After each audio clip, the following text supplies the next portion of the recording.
vamos a hablar rápidamente de las vísceras del cuello, que esto es algo interesante y también está bastante redactado para que ustedes puedan entenderlo en este tiempo que nos queda. Cuando hablamos de vísceras del cuello, ustedes ya saben, estamos hablando de órganos del cuello, faringe, laringe, tráquea, glándula tiroides. Vamos a ver algunas de esas en este preciso momento. Vamos a empezar con la glándula, ¿sí? ¿Qué glándula? La glándula tiroides, la glándula paratiroides. Aquí está. Esta es la glándula tiroides. Como están viendo, anatómicamente se encuentra por debajo del cartílago tiroides. Este es el cartílago tiroides, ¿sí? Aquí por debajo encontramos la glándula tiroides. Histológicamente, la glándula tiroides se va a componer de una cápsula, se va a componer de folículos tiroideos. Esos folículos tiroideos van a dar lugar a una sustancia gelatinosa que se conoce como queloide y tenemos células que van a producir las famosas hormonas tiroideas, como la T3 y la T4. Anatómicamente hablando, la glándula tiroides va a tener las siguientes partes. Primeramente tiene, miren, dos lóbulos, ¿sí? Lóbulo izquierdo, que parece como un asta, un cuerno. Lóbulo derecho, son los lóbulos más grandes que tiene. Directamente tenemos un cuerpo al cual le han llamado el istmo. Lo que estoy dibujando es el cuerpo o istmo. Y a veces de este cuerpo puede salir también una prolongación, como están viendo aquí, de glándula que le llaman el lóbulo piramidal porque tiene una forma piramidal. Esta es la glándula llamada glándula tiroides. ¿Sí? No deben olvidar porque es importante, la glándula tiroides es un órgano que pertenece al sistema endocrino. Es pequeña, algunos dicen que tiene forma de mariposa, aunque yo no le veo tanto la forma de mariposa, pero bueno, le dicen que tiene la forma de mariposa, ¿no? ¿Dónde se encuentra? Justamente en la parte anterior del cuello, por debajo del cartílago tiroides. Para que sean más precisos, ustedes en las personas, especialmente en varones delgados, en varones muy flaquitos, han visto que tienen la nuez de Adán en el cuello. Esa nuez de Adán se llama la prominencia laríngea, que sería esta. Esta es la prominencia laríngea a la cual le dicen la nuez de Adán. Ustedes palpan esa nuez y por debajo encuentran la glándula tiroides, ¿sí? Así que es importante. Aquí tenemos situación. Para ser exactos, está resumido, se los he resumido en un cuadrito, situada profundamente a los músculos esternotiroideo, esternoioideo, se localiza anterior al cuello, a nivel de las vértebras cervicales C5 hasta la torácica 1. Se compone de dos lóbulos, derecho e izquierdo, un istmo que es el cuerpo, relativamente delgado, tiene una cápsula fibrosa que lo cubre y que cuando llega a los lóbulos los divide en tabiques hacia profundidad de la glándula. Tiene una vaina, que es la vaina laxa facial, que básicamente es la que recubre e impide que estos lóbulos puedan, pues, directamente en su parénquima destrozarse, desaparecer o simplemente desorganizarse. Y esto proviene de la fascia pretraquial, que es una fascia cervical profunda. ¿Cuáles son las arterias? Las arterias tiroideas superiores e inferiores. Las arterias tiroideas inferiores, ahí está, y en un 10%, es decir, que aparte de las arterias superiores e inferiores, un 10% de la población puede tener una arteria impar, que se llama la arteria tiroidea IMA.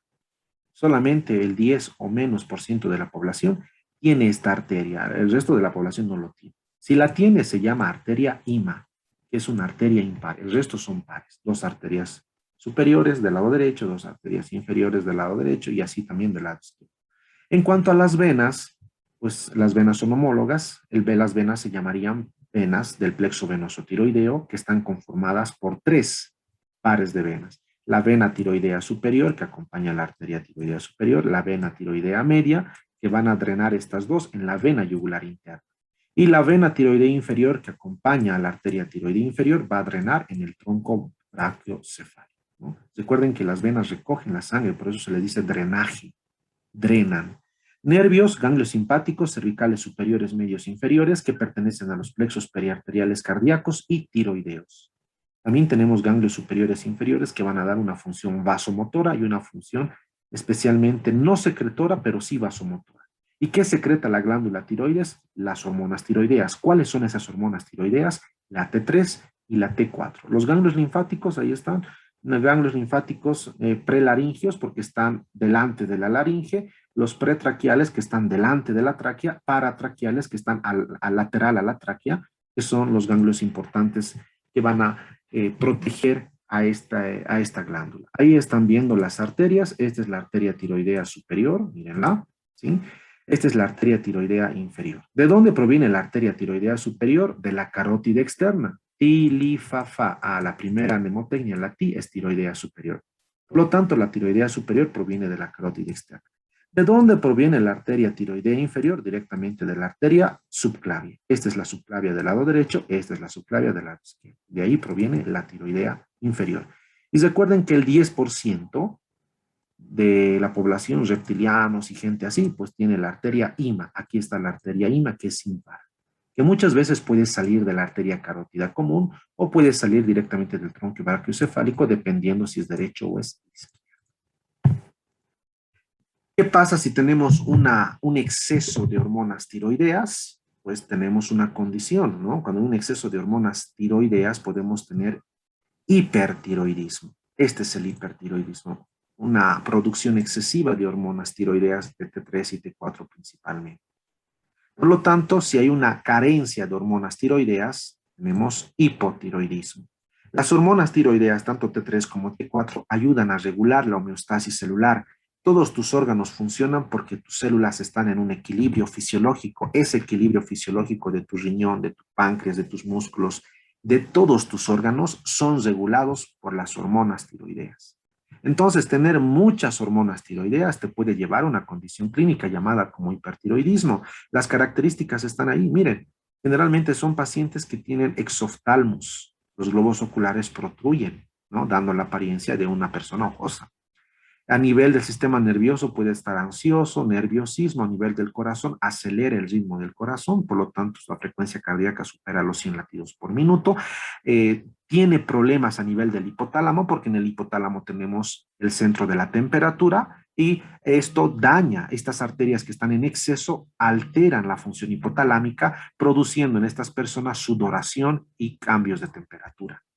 Como también está controlando la función nerviosa, muchas veces la función de los nervios que provienen, especialmente las ramas terminales del plexo braquial, que llegan a inervar manos, y llegan a inervar muñeca, antebrazo y demás, pueden pasar una especie de fasciculaciones, parestesias o temblores porque hay daño en el recubrimiento de mielina de estos nervios, ¿no? Solo son algunos síntomas, nada más.